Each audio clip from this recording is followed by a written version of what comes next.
sebagai tenaga-tenaga atau anak-anak muda yang kelak akan mengambil alih kepemimpinan bangsa ini. Saya harap ini menjadi program yang terus rutin dan kita akan backup.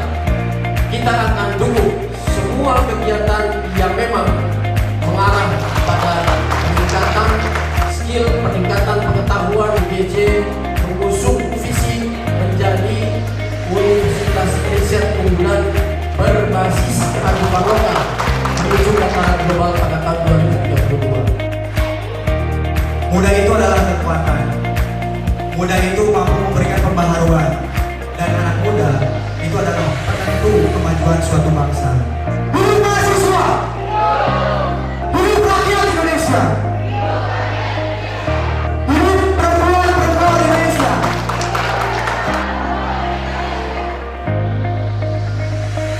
Acara ini diselenggarakan karena memang kami dari Kementerian Sosial Masyarakat BUMGJ melihat bahwa mahasiswa itu sudah semakin apatis terhadap riset. Jadi diharapkan dengan adanya seminar ini bisa membangun energi baru bagi mahasiswa untuk berperan dalam membangun desa. Acara ini juga dihadiri oleh peserta dari BEM Secia Mojokuning, Universitas Siliwangi, dan BEM Telkom University. Semangat ya, karena kita akan segera melanjutkan acara Seminar Nasional 2020 ini ke sesi berikutnya. Terima kasih para pemateri pada sesi pertama yang telah berkenan hadir dan menyampaikan berbagai macam informasi, wawasan pengetahuan kepada kita sekalian. Baik, sebelumnya terima kasih MC. Kita langsung saja masuk ke sesi berikutnya, yaitu sesi kedua. Sebelumnya, Assalamualaikum warahmatullahi wabarakatuh. Selamat siang dan salam sejahtera untuk kita semua. Yang kami hormati para narasumber atau pemateri yang masih hadir di sini, terutama para pemateri untuk sesi kedua, serta hadirin sekalian, adik-adik mahasiswa peserta Seminar Nasional 2020 yang berbahagia. Baik, merupakan sebuah kehormatan dan kebanggaan bagi Universitas Swadaya Gunung Jati UGJ Cirebon dapat menjadi tuan rumah bagi dilaksanakannya giat Seminar Nasional 2020 yang pada kesempatan kali ini mengambil tema yang muda yang berkarya, yang muda yang membangun desa. Baik, untuk itu boleh berikan aplaus yang meriah untuk Badan Eksekutif Mahasiswa Universitas Swadaya Gunung Jati Cirebon. Baik, untuk mempersingkat waktu tanpa berpanjang kata lagi, langsung saja kami undang dengan hormat pada pemateri kita yang pertama, yaitu Ibu Nurul Hamidah SOSI M.Ikom. Kita berikan aplaus terlebih dahulu untuk beliau. Silakan Mbak Nurul Hamidah SOSI M.Ikom untuk dapat menempati kursi yang telah disediakan. Baik, sebelumnya saya akan bacakan terlebih dahulu biodata diri atau CV dari pemateri kita yang pertama. Nama lengkap Nurul Hamidah SOSI M.Ikom. Tempat lahir Cirebon, 19 Juni 1986. Alamat beliau adalah di Desa Pamijahan, Kecamatan Kabupaten Cirebon. Kemudian untuk pekerjaan beliau adalah konsultan dan dosen ilmu komunikasi Universitas Muhammadiyah Cirebon. Pendidikan S1 Komunikasi Penyiaran Islam STAI Cirebon tahun 2008, S2 Magister Ilmu Komunikasi Unpad Bandung tahun 2011, dan S3 Penyuluhan dan Komunikasi Pembangunan UGM Yogyakarta 2016.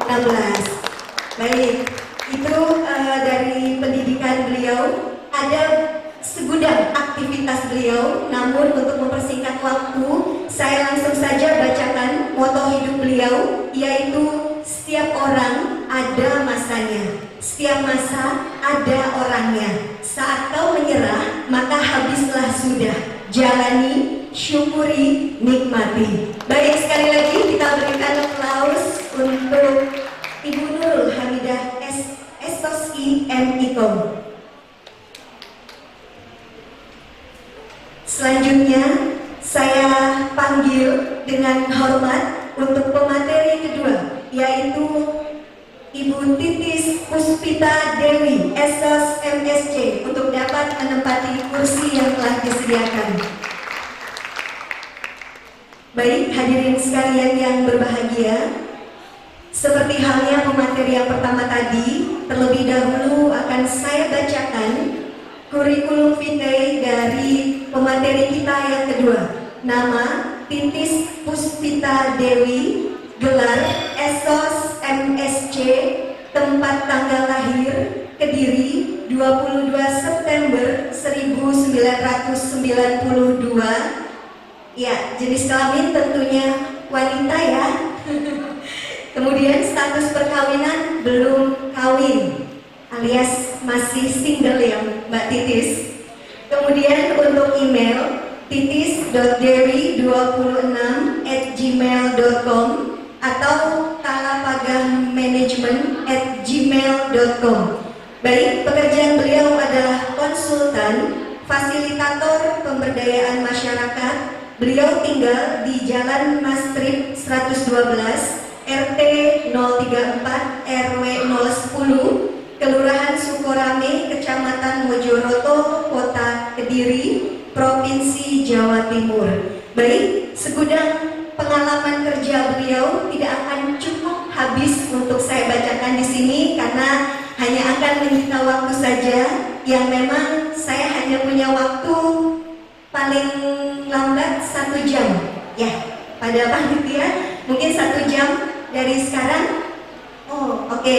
Total waktu yang disediakan adalah sekitar 45 menit.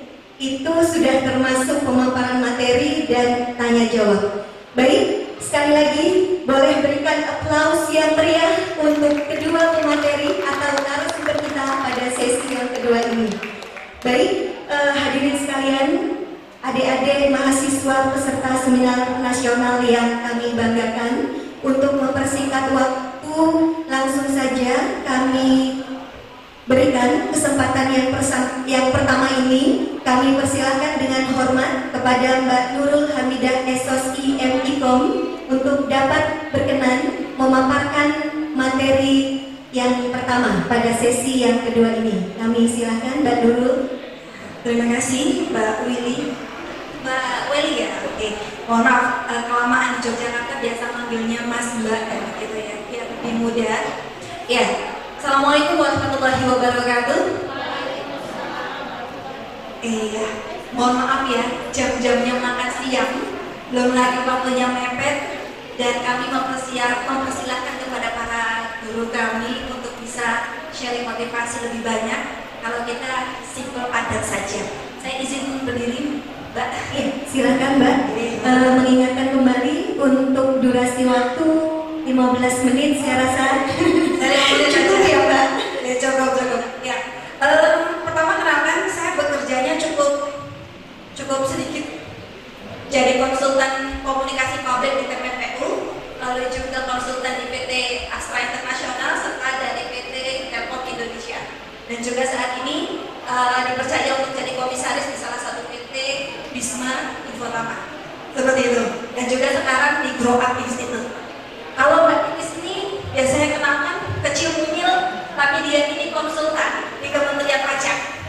Oh, tepuk tangan dong. Yes. Sama satu lagi, dia konsultan di Basarnas.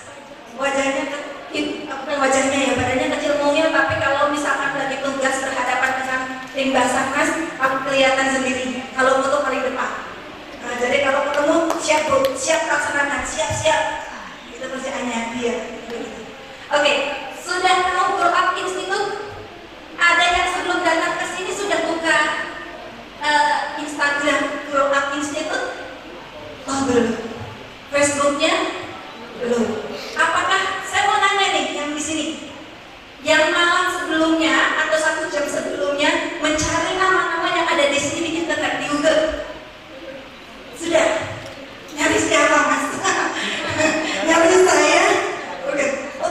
berarti. Terima kasih. Anda luar biasa. Luar biasa. Ada lagi yang sebelumnya sudah searching nih. Siapa sih Grow Up Ministry itu sampai kita disuruh Mbak jangan nangis Mbak. Kenapa Mbak? Kenapa? Helmi, menumpuk. Oh guys, tenang Mbak. Saya orang komunikasi sekolah ini. Iya, lihat Instagramnya Grow Up Institute. Biarkan foto yang berbicara. Wes. Ya, kalau banyak siapa sih Grow Up Institute? Tapi intinya kami hanya segerombolan anak muda, segerombolan ya masih anak muda, 7 orang yang mengelola dana CSR dari PT Astra Internasional dan PT Telkom Indonesia, serta dipercaya juga dari PT KAI dan bekerja sama dengan beberapa institusi besar seperti dari LPDP, lalu dari UGM dan lain sebagainya. Cuma itu. Nah, monggo silakan cari. Pengen tahu Grow Up itu seperti apa? Pengen nanya nih, Mas, lu ngapain kesini? Ngapain kesini? Ngapain ikut acara ini? Jujur aja, lo ngapain kesini? Kepaksa cari senekan, cari makan, cari sertifikat, jujur aja. Yo. Yang pertama kesini untuk Penasaran sama apa, Mas? sama yang dibawakan materi sama Pak Dudik itu. Oh, ganteng ya? Bukan masalah ganteng, tapi materinya juga sangat menarik sekali. Oh, wis. Udah terjawab penasaran ya? Ada pertanyaan tapi tadi nggak keburu sih waktunya. Oh, Jadi email udah Mas. tahu. Email. Siap. Oke, siap. Baik.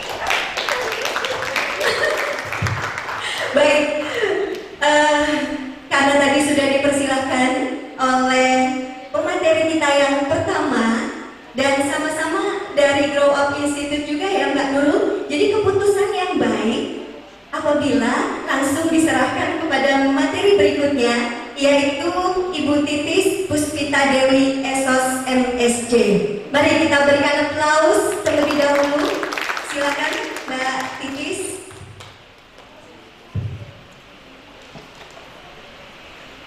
Assalamualaikum warahmatullahi wabarakatuh. Kita maju dulu. Yang depan silakan diisi. Saya hitung sampai 5. 1, 2, 3, 4, 5. Maju. Buruan. Kerja di lapangan harus cepat. Gak bisa melet. Sekali kalian melet ditinggal sama perusahaan. Ayo. 1, 2, 3.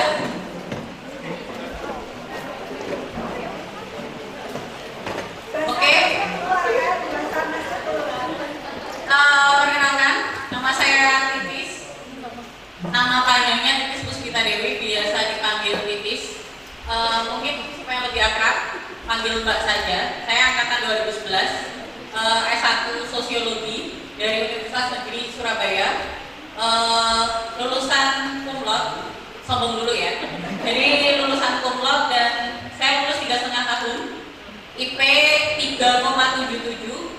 Kalau adik-adik pernah kalau sekarang adik-adik pada di BEM, saya juga orang BEM. Saya dulu sekretaris jenderal di BEM jurusan. Jadi kayak semacam wakil ketua. Tapi saya juga nggak bodoh-bodoh banget. Jadi meskipun saya pernah demo rektor saya sendiri, hanya untuk masalah mengurangi waktu itu kesenjangan perbedaan SPP.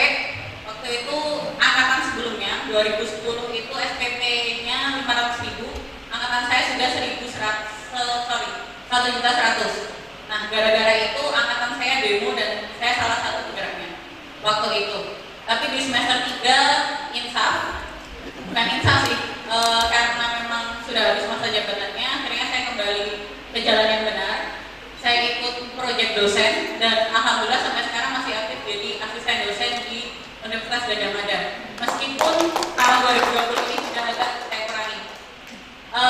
Mungkin kalau dari situ S2 saya di penyuluhan dan komunikasi pembangunan sama seperti Ibu Nurul Hamidah. Cuma saya di S2-nya, saya di magisternya, kalau beliau di doktoralnya. Alhamdulillah sudah lulus kemarin, sekitar bulan April, dan mau sombong lagi, IPK saya 3,94. Jadi walaupun saya tetap ngejob di lapangan, tetap anak project juga, ikut organisasi juga, tapi IPK tetap saya jaga. Itu janji saya untuk orang tua saya. Jadi ibaratnya buat terutama perempuan-perempuan di sini, jangan ya it's okay, kita fokus ke organisasi, kita senang di organisasi. Untuk cowok-cowok juga, terutama teman-teman yang cowok sih. Kalau teman-teman cowok, teman-teman aktivis saya dulu terakhir 2011, mereka baru lulus 2018, tinggal hitung aja itu berapa semester, kurang lebih 14 semester. Dan alhamdulillah kemarin kalau mereka tidak didesak oleh dosen-dosen, mungkin bisa nggak lulus. Jadi selama ini kegiatan saya lebih ke kegiatan penelitian dan pengembangan masyarakat. Sebenarnya pengembangan masyarakat di sini lebih kepada kegiatan pengabdian kepada masyarakat. Karena basis saya waktu itu di universitas. Jadi buat teman-teman, kalau di sini saya kurang tahu di Universitas Swadaya Gunung Jati ini namanya apa. Kalau di tempat saya dulu di Universitas Negeri Surabaya itu namanya Lembaga Penelitian dan Pengabdian kepada Masyarakat atau LPPM. Nah, di sana biasanya banyak sekali dana yang bisa teman-teman ambil, mulai dari penelitian sampai kegiatan pengabdian kepada masyarakat, baik yang sistemnya dikerjakan oleh mahasiswa maupun oleh dosen yang mencari asisten mahasiswa. Kalau dulu saya alhamdulillahnya dibiayai oleh orang tua saya sendiri, saya cari uang tambahannya dari mana? Dari LPPM dengan ikut kegiatan penelitian dan pengembangan masyarakat ini. Kurang lebih dulu waktu 3,5 tahun kuliah di S1 dapat 4 proyek, dan itu semuanya dikerjakan dan diusulkan oleh mahasiswa. Jadi mulai dari PKM, kalau adik-adik mungkin sudah sangat familiar dengan hal itu, adik-adik bisa mengajukan ke sana. Cuma kalau sekarang saya kurang tahu sistemnya seperti apa. Kalau waktu itu di zaman saya, PKM ini masih sangat mudah dan sangat gampang diakses oleh teman-teman semuanya. Kalau untuk di LPPM sendiri mungkin seleksinya lebih ketat karena ini biaya dari kampus, dan biasanya biaya yang disediakan itu lebih sedikit.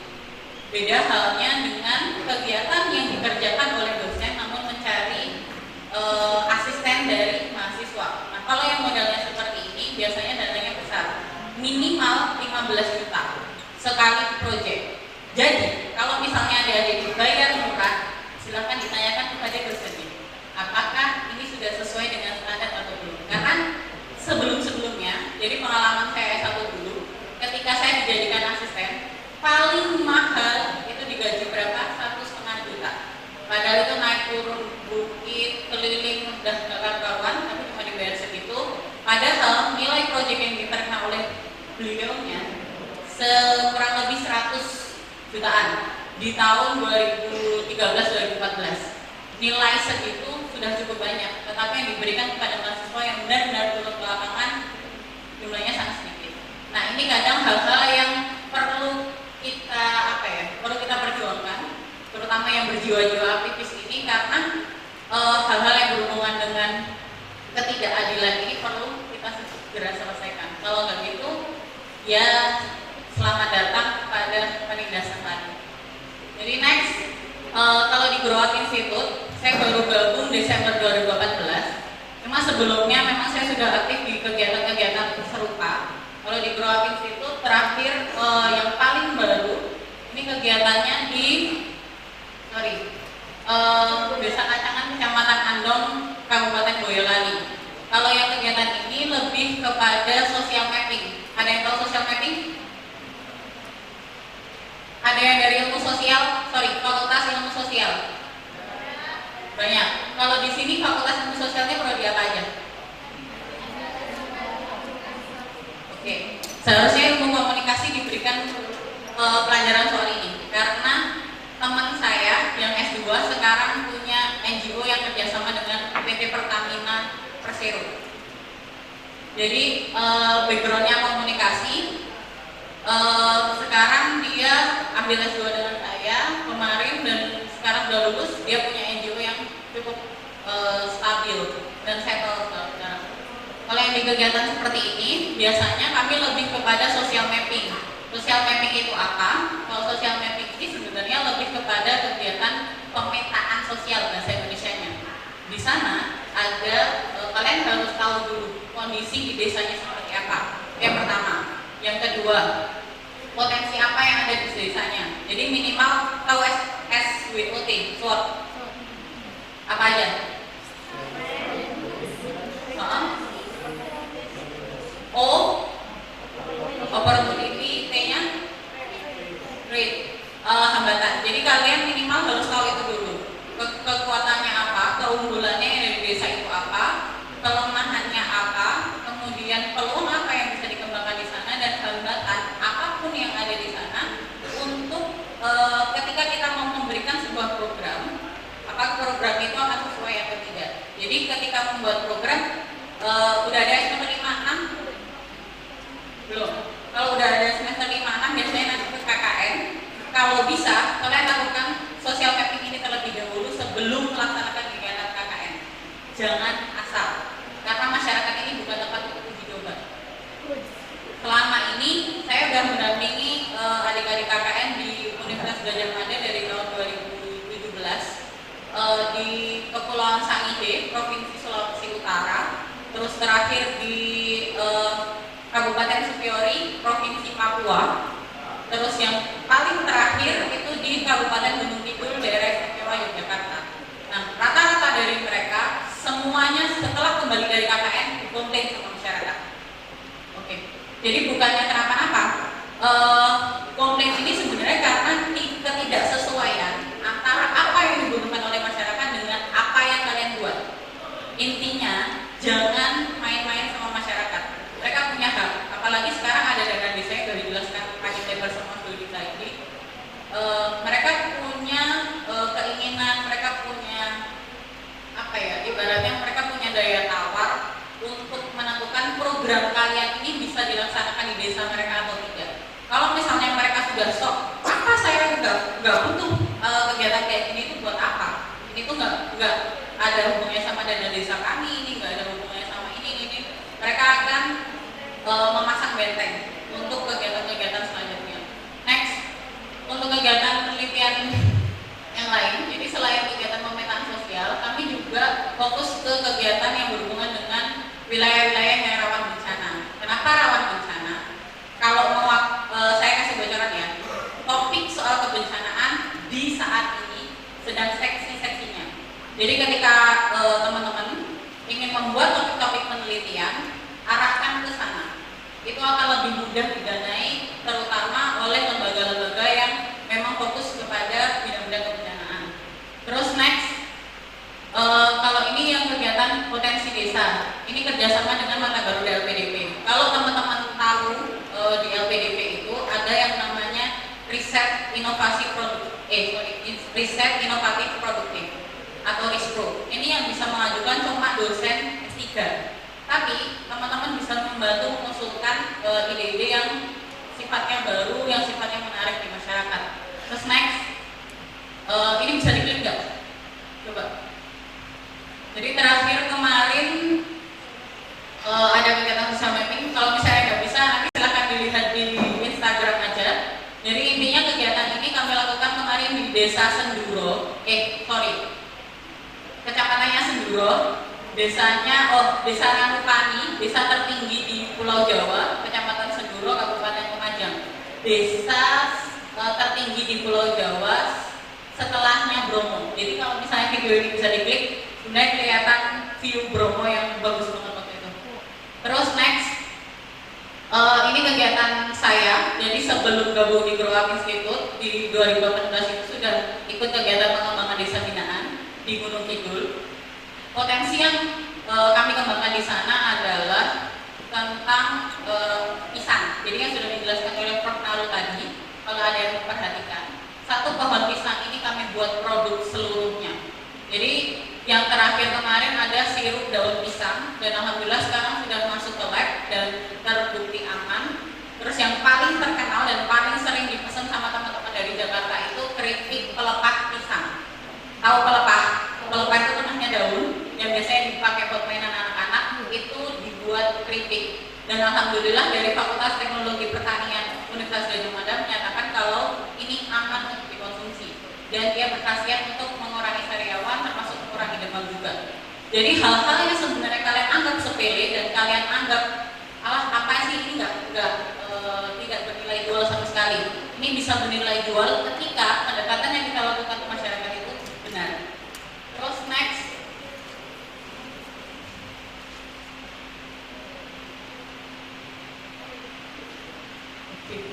Jadi kalau kegiatan-kegiatan, nah ini yang sedang jalan sekarang, yang kerjasama dengan PT Telkom Indonesia di Desa Sitiwinangun.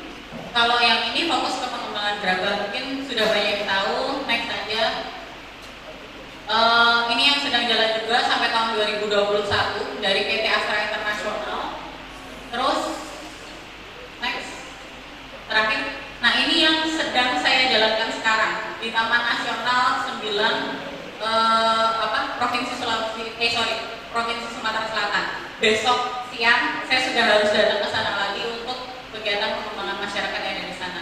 Oleh ini kerjasama dengan PT Pertamina, Refinery Unit 3 Pelaju. Kalau teman-teman sudah tahu, kurang lebih ini cukup bergengsi kalau bisa masuk ke Pertamina, Telkom, Astra. Ini proyek-proyek yang cukup bergengsi. Mungkin itu yang bisa saya sharing. Next. Kalau misalnya ada yang ingin ditanyakan, silakan DM, bisa ke Grow Up Institute atau ke Instagram saya. Kalau ingin lihat Instagram saya, paling isinya cuma foto-foto main, karena semuanya itu sebenarnya ada ceritanya. Karena di setiap foto itu ada proses perjalanan, entah itu penelitian maupun pengabdian masyarakat yang saya lakukan. Mungkin seperti itu dari saya. Terima kasih. Assalamualaikum warahmatullahi wabarakatuh. Selamat siang. Waalaikumsalam warahmatullahi wabarakatuh. Baik, terima kasih Mbak Titis Puspita Dewi Yesus MSc yang tadi telah sedikit banyaknya ya telah memberikan pemaparan materi yang cukup singkat, padat, namun jelas saya rasa. Baik, hadirin sekalian para peserta Seminar Nasional 2020 yang kami banggakan, saya tidak akan menyimpulkan terlebih dahulu karena kita akan langsung memasuki untuk sesi diskusi atau tanya jawab. Kami hanya memiliki waktu 1 termin saja yang hanya terdiri dari 2 orang penanya. Sebelah kiri saya 1 orang dan sebelah kanan saya 1 orang. Kami persilakan jika ada yang ingin bertanya. Silakan sebutkan nama dan dari mana. Silakan Mas. Panitia mohon dibantu untuk mikrofonnya. Ya, silakan sebutkan nama, dari mana, dan ditujukan ke siapa pertanyaannya. Assalamualaikum warahmatullahi wabarakatuh. Nama saya Galang Mangsarjito, saya dari Fakultas Teknik Galang. Saya dari Fakultas Teknik, Prodi Teknik Sipil. Saya ingin bertanya ke Mbak Titis yang barusan. Singkat Mbak, yang saya tanyakan cara pendekatan yang digunakan dalam pemberdayaan di desa tersebut bagaimana? Terima kasih. Kita tampung dulu untuk selanjutnya pertanyaan kedua dari baris sebelah kanan saya. Jika ada yang ingin bertanya silakan. Ada 1 orang penanya lagi kami persilahkan. Jika tidak ada bebas mau dari baris mana aja kami persilahkan karena kami menyediakan untuk 2 orang penanya. Ya, hanya 1 sesi. Jadi mumpung ada kesempatan untuk dipersilahkan bertanya, ya dapat dimanfaatkan sebaik mungkin. Silakan. Ya, udah cukup. Oh, mau bertanya? Silakan mikrofonnya.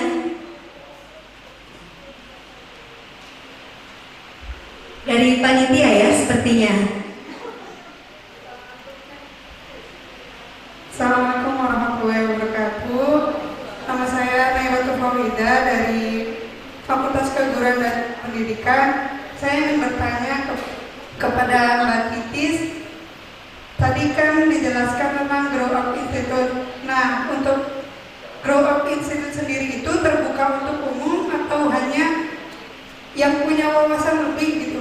Nah, ada syarat tidak kalau kita ingin bergabung? Sekian, terima kasih. Wassalamualaikum warahmatullahi wabarakatuh. Waalaikumsalam warahmatullahi wabarakatuh. Baik, sudah ada 2 orang yang tadi mengajukan pertanyaan. Dari sebelah kanan itu Mbak Lailatul ya. Oh, Lailatul. Baik, dari Fakultas Keguruan dan Ilmu Pendidikan dari UGJ. Baik, untuk itu kami serahkan kepada Mbak Titis untuk menjawab pertanyaan pertama dulu dari Mas Galang dari Fakultas Teknik UGJ. Bagaimana cara pendekatan kepada masyarakat desa tadi, Mbak? Terima kasih untuk pertanyaannya, Galang. Jadi sebenarnya kalau untuk pendekatan kepada masyarakat ini susah-susah gampang.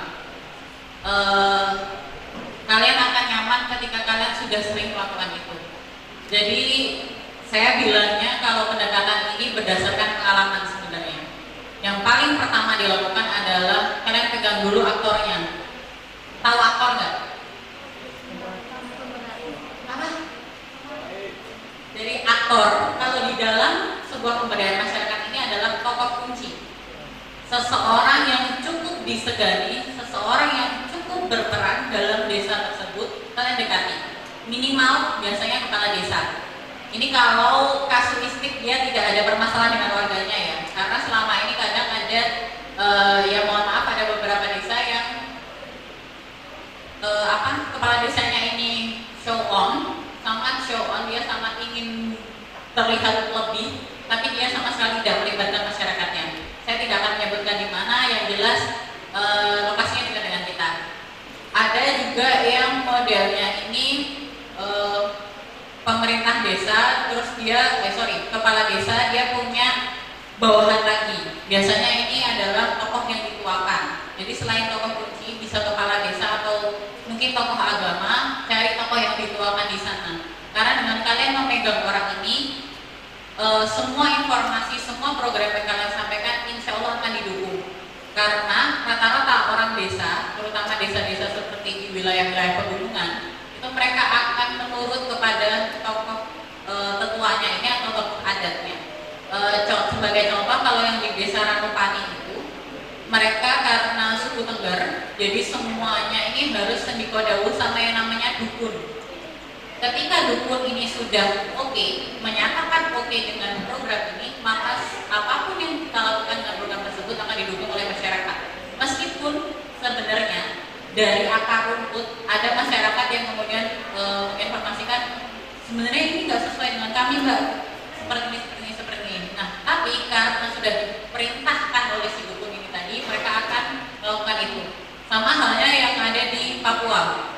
Terakhir di desa Soribeweri itu mereka akan menurut kepada tetua adatnya. Jadi kita pegang dulu tokoh kuncinya.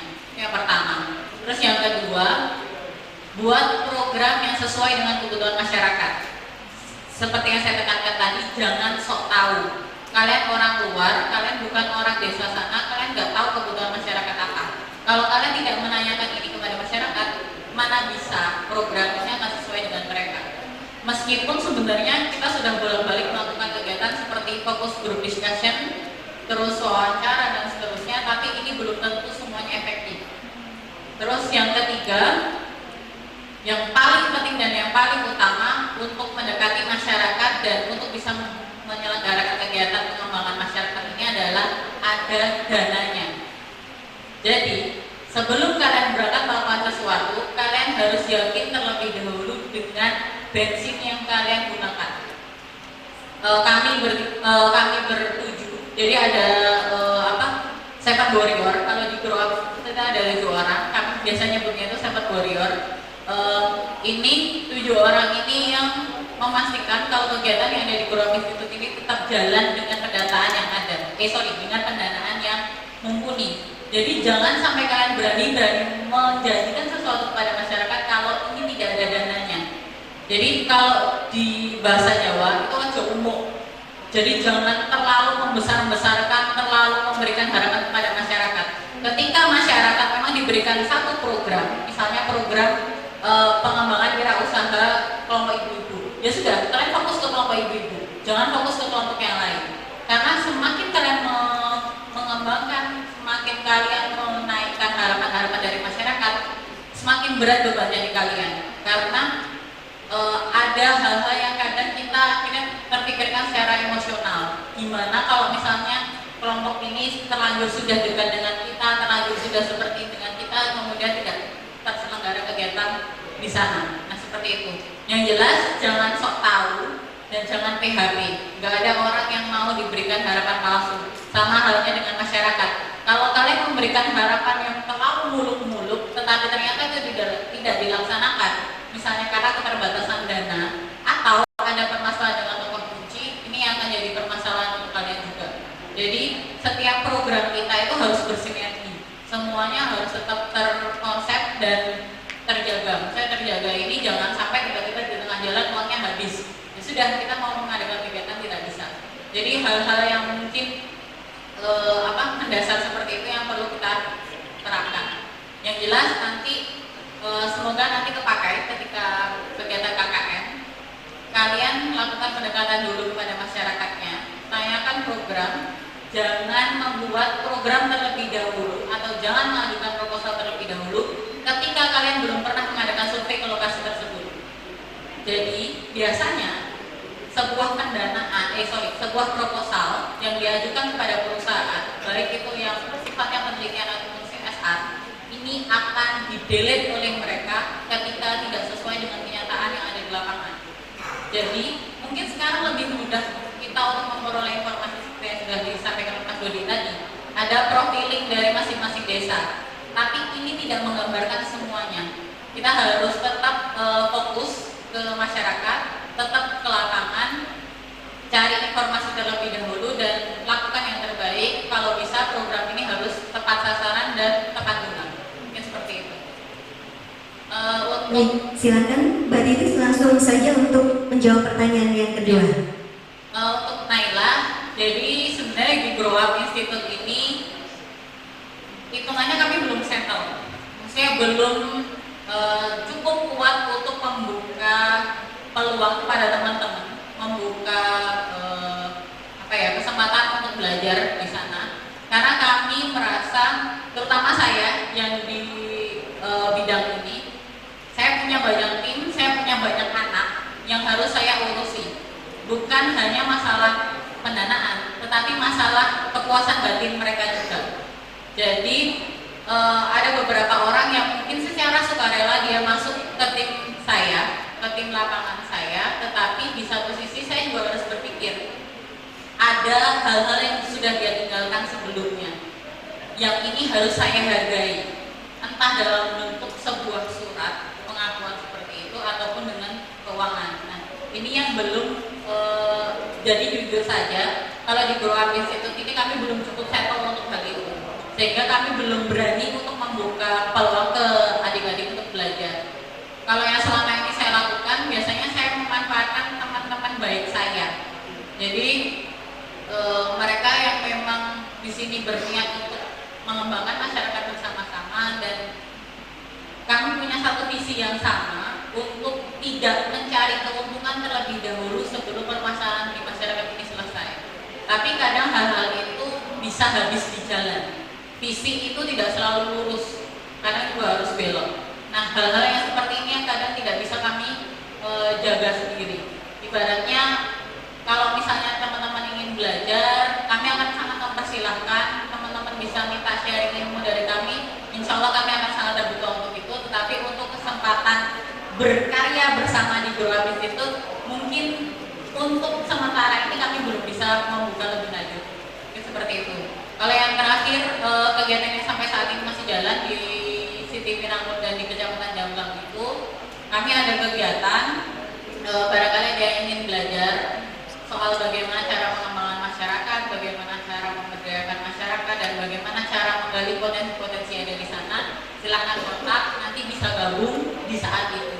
Insya Allah kalau dari amunisi makanan kami masih bisa menyediakan, tapi untuk yang lain-lain plusnya itu saya belum bisa menyajikan apapun, karena saya tahu perasaan orang lapangan gimana ketika kami capek, baik secara fisik maupun pikiran. Kami butuh amunisi. Jadi selain amunisi semangat, kami juga butuh amunisi uang. Nah ini yang tidak bisa dibungkiri. normalnya dan sejatinya kita pasti berpikir ketika kita melakukan sesuatu kita akan mendapatkan imbal balik apapun itu bentuknya. Dan istilahnya secara fisik kita pasti berpikiran kalau bisa kegiatan ini harus menghasilkan uang.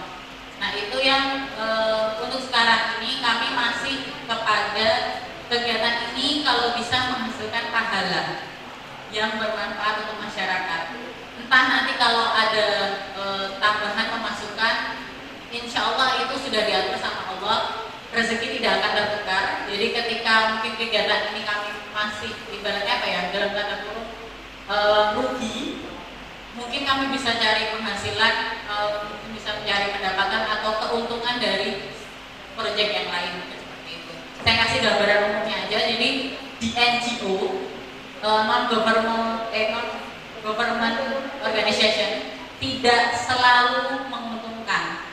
Jadi kalau teman-teman ingin kedepannya nanti ingin membuat NGO, yang pertama kali harus kalian lakukan adalah ketertiban administrasi dan pendanaan yang kuat. Ketika ini tidak siap, kadang di tengah jalan kita akan berhenti karena kita kehabisan bensin. Gak bisa kita pungkiri uang ini penting meskipun tidak semuanya membutuhkan uang. Mungkin seperti itu. Terima kasih. Assalamualaikum warahmatullahi wabarakatuh. Waalaikumsalam warahmatullahi wabarakatuh. Pak Nurul mau menambahkan? Silakan. Saya tambahkan sedikit.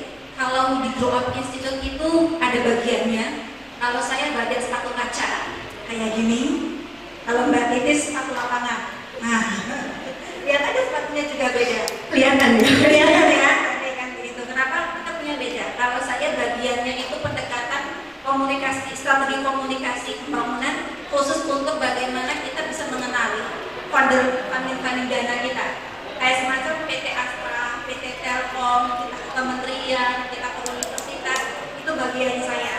Berkenalan lobby-lobby, bisa mendatangkan Mas Dodi, Prof. Naru, sama dari PT Telkom. Nah itu ada caranya.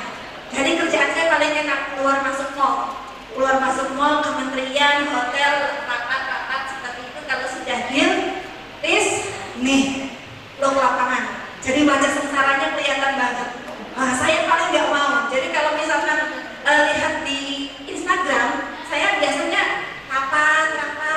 Nah kalau dia di lapangan, kepanasan gitu, saya cukup sekali biasanya ke lapangan. Melihat kondisi di lapangan, saya nggak mau lagi. Sakit hati sama apa ya?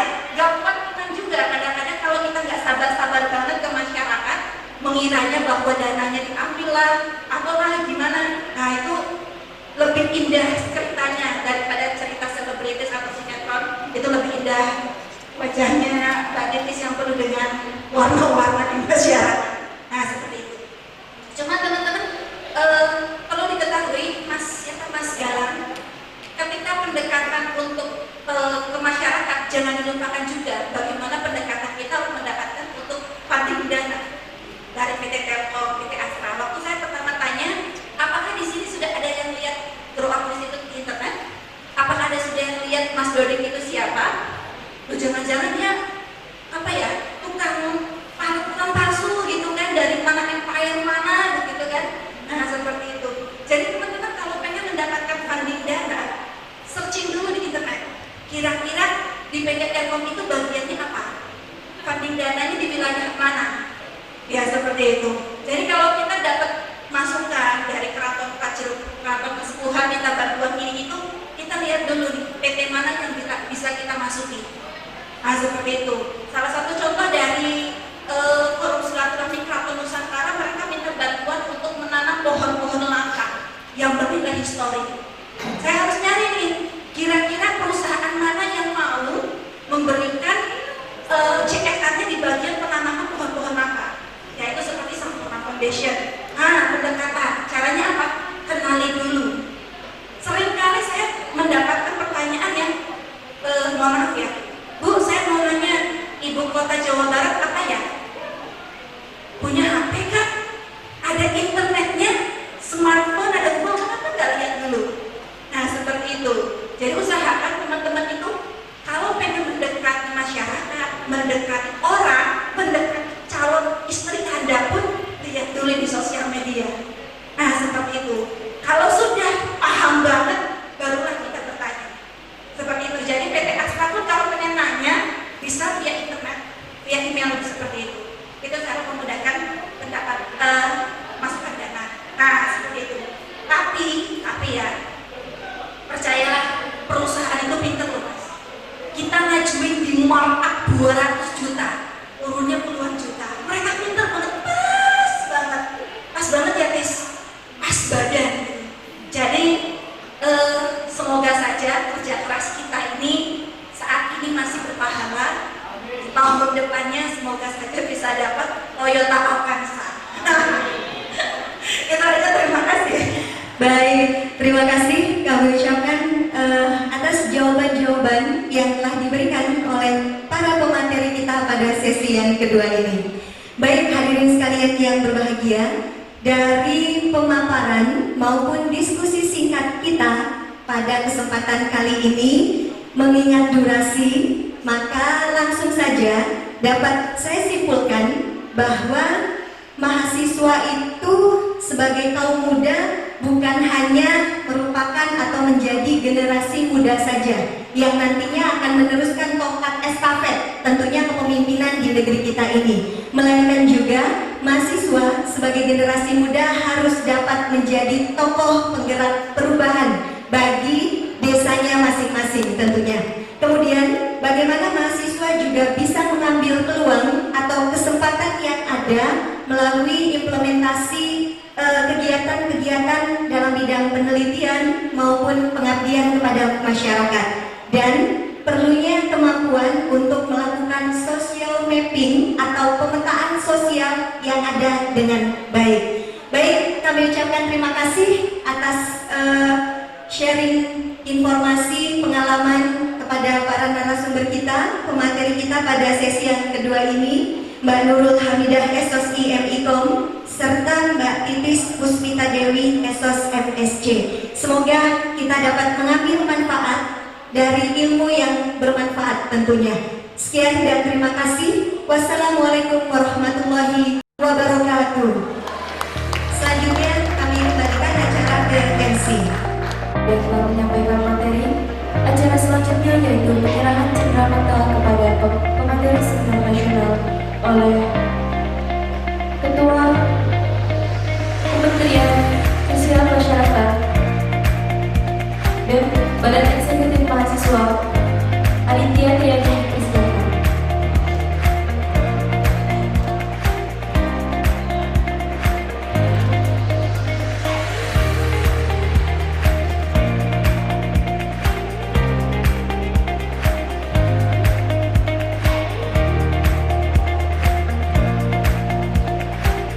Demikian serangkaian acara seminar nasional 2020 yang muda yang berkarya yang muda yang membangun desa.